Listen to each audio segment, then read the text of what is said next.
This week we're going to look at fiscal policy. So fiscal policy has two components, government spending and taxation. And if you'll recall earlier this semester when we talked about government spending and taxation, we talked about a number of sources of tax revenue. So there are sources of tax revenue that don't depend on income, right? Every time you use a highway, you might have a toll, user fees for access to things like parks and museums. We have property taxes we pay on where we live. We have sales taxes for goods that we buy, and companies have corporate taxes. So we all pay these regardless of our income level. Then we also have income taxes. These are taxes dependent on how much income we have. So now let's compare government spending versus taxation to look at whether our government has a budget surplus or a budget deficit. So if the government spends more than they bring in net tax revenue, so remember that net is when we have our taxes minus our transfer payments. So taxes minus transfer payments are the amount of money that goes to the government and stays with the government. If the government spends more than it has in net tax revenue, then our government has a budget deficit. And the problem with budget deficits is if the government spends more than they bring in net tax revenue year after year, it accumulates and becomes debt. In a couple videos later, we're going to look at the impact that debt has on our economy. If the government spends less than it brings in net tax revenue, then our government has a budget surplus. Now we looked previously at graphs graphing our government spending and net tax revenue. And our government spending, you'll remember, was autonomous of income. So government can decide to spend more or less depending on its priorities. The government may decide to spend more to stimulate the economy. It may decide to spend less, and instead of spending, it's going to use the money to pay off the debt, for example. So the government decides how much it's going to spend, more or less, and so it doesn't change with income. When it comes to tax revenue is both autonomous and induced, because there's a certain amount that we're going to pay even if we had no income, right? You're still going to buy some goods even if you get laid off. You may still use the highway to get to your job interview, so you may have to pay highway tolls. So there's certain taxes we're still going to pay even if we have no income. And then there is a tax that as our income increases, our taxes increase, and that would be our income taxes. So taxes are both autonomous and induced. Well, when we compare government spending and net tax revenue, we can see that at high levels of income,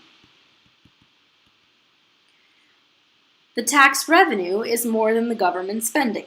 And if tax revenue is more than government spending, we have what? A budget deficit or a budget surplus? We have a budget surplus. Government is spending less than it's making in tax revenue. At low levels of income, so when our economy is smaller, then the government spending is more than the tax revenue, and so then we have a budget deficit.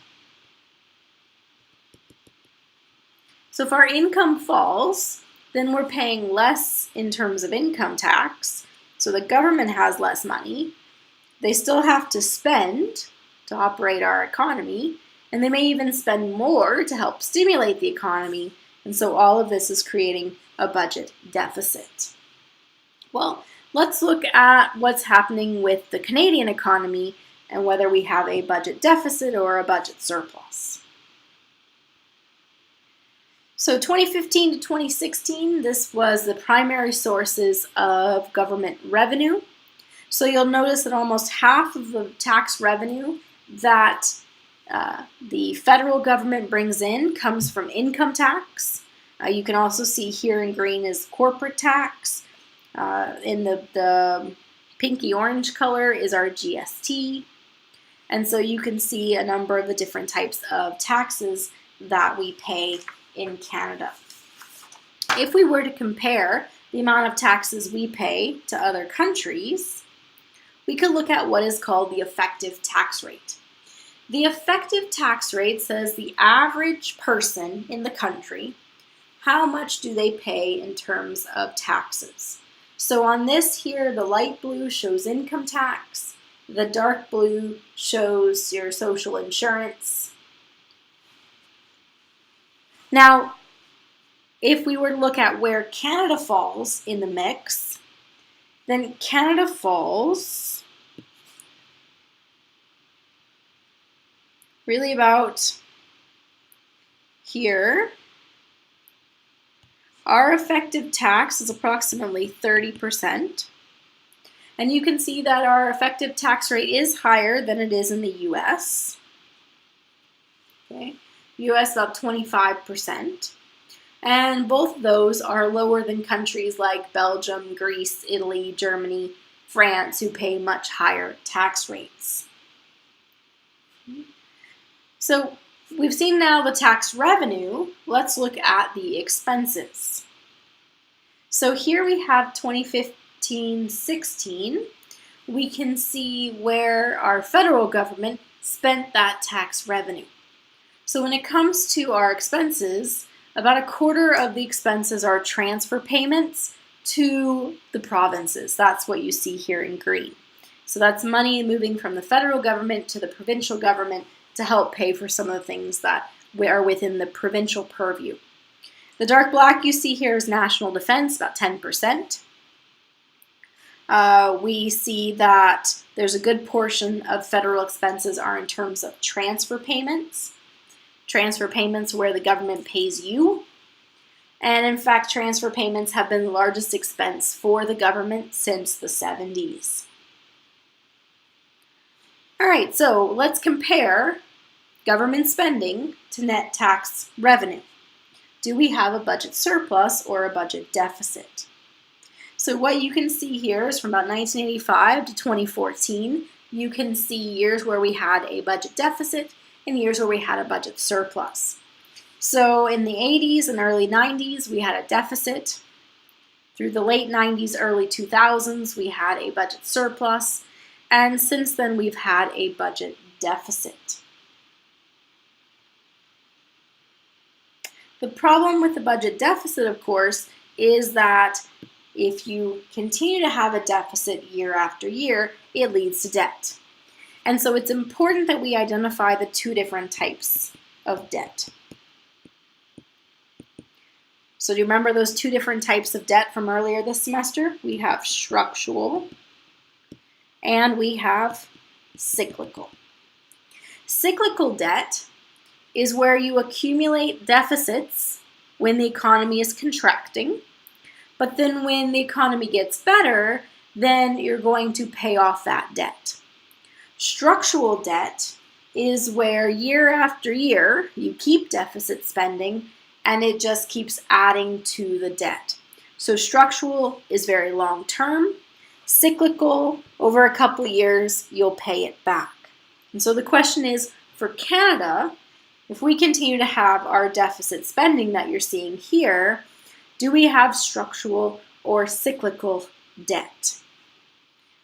Well, under the previous administration at the federal level, there was an attempt to balance the budget. And so there were a number of things that we were doing to help make the government spending more in line with net tax revenue. So what you can see here is in 2010, the proposals for how they were going to cut spending. And so what you see here was the plan to cut defense spending by $2.5 billion, cut foreign aid by $4.5 billion, and the plan was to have the budget balanced by 2015. Well, we were on target to balance the budget by 2015, and then oil prices tanked in 2015, and that pushed the Canadian economy back into a recession. So we continue to have deficit spending as we've moved past 2015. We can look at some other deficits by country. So this is in 2010. Remember, 2008, 2009 was the Great Recession. And Ireland was particularly hurt by that Great Recession. They had a lot of investments, a lot of government or taxpayer money, government bonds to pay for a lot of what the government was doing, all tied up in housing markets in the U.S. And then there was the U.S. housing bubble burst. And so what that meant is a lot of deficits for the Irish government. Let's look at the U.S. How is the U.S. doing?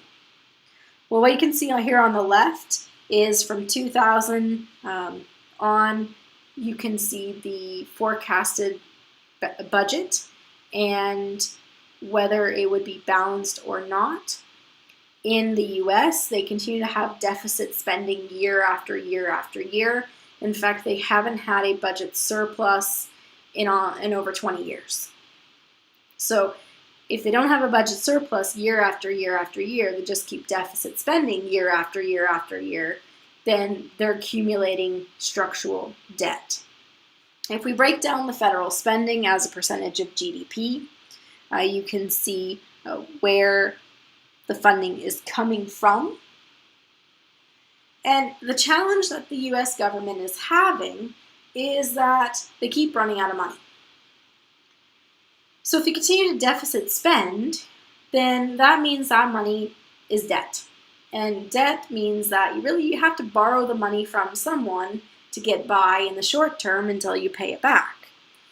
Well, in 2011, there was a proposed plan to help balance the budget. The U.S. government agreed that if they couldn't agree on ways to cut the budget, cut the government spending to help balance the budget, then there would be these widespread cuts that would go all the way across all areas of the federal U.S. government. Okay, so they had until 2013 to come up with a deal to balance the budget. Otherwise, there would be a 10% across-the-board cut in all federal programs, and the defense budget in the U.S. would be cut $500 billion, and taxes would go up. So the idea was, this is worst-case scenario if we can't come up with an agreement. Well, the problem is they never came up with an agreement. So in 2013, all this stuff was about to be imposed. This 10% cut in all federal programs, this big cut to defense spending. The government just didn't have enough money to operate. So in fact, in October 2013, the U.S. government ran out of money and they were forced to shut down. At the time, my parents were visiting national parks in Maine. Well, if the federal government shuts down, the national parks are closed. So they couldn't get into the park. So at that time, there were issues with border crossings, because all the day-to-day operations that were run by the government, well, if you can't pay your workers, they're not going to work. And so basically the U.S. government came to a grinding halt. Well, since then, things haven't gotten much better. In fact, since 2013, there's been a number of times where the U.S. government is basically at the point where they're going to shut down. And then typically what happens is they agree to a very temporary budget measure that cuts something little tiny to keep them afloat for a couple more months. But they continue to have deficit year after year after year. And let's look at why they continue to have deficits year after year after year. What you see here on the slide is the federal spending. And what it's important to note is that most of the federal spending goes to defense, to Social Security, and healthcare. Most of education and healthcare is also paid for at a state level. So if we looked at the cost of Social Security, so retirement, if we looked at Medicare and Medicaid, and you added the interest on the debt, those three pieces alone are more than the tax revenue they bring in. Okay? So they're not bringing in anywhere near enough tax revenue to cover all of the expenditures. Just two components and the interest on the debt are enough to exceed the tax revenue. It doesn't even include all the defense spending or all the other spending that the government does. So how could we fix this problem? Well, you could raise tax revenue, which is not a very popular discussion in the US or in most countries. You could, for example, raise the retirement age. Okay, so then it would be a longer period of time until people could access a social insurance or Social Security. There was a discussion a couple years ago about raising the retirement age. And we raised our old age security to 67. At the time, the UK raised their social insurance to 68, Germany and Denmark to 67, France to 62, and the idea is you can help save more money for your government if you delay when people are accessing this money. As well, people are living longer, so it's going to cost you more in terms of social insurance anyway because they're going to pull out for a longer period of time. So let's delay when they start accessing the fund. Now, when it comes to social insurance, one of the reasons the U.S. government has been able to stay afloat and not shut down as often as it could is because they keep borrowing money from Social Security with the intent to pay it back later. Right? So Social Security, people pay into when they're working, and then when they retire, they'll pull out of. And so the U.S. government has been borrowing money from Social Security with the intent to pay it back in the future. So you hope that when people go to retire, there is actually money there. But at this point, the U.S. keeps borrowing more money and deficit spending and adding to the debt. So we're going to look at the impact of debt in another video. But the next video, we're going to look at using fiscal policy, so changing that government spending and tax revenue.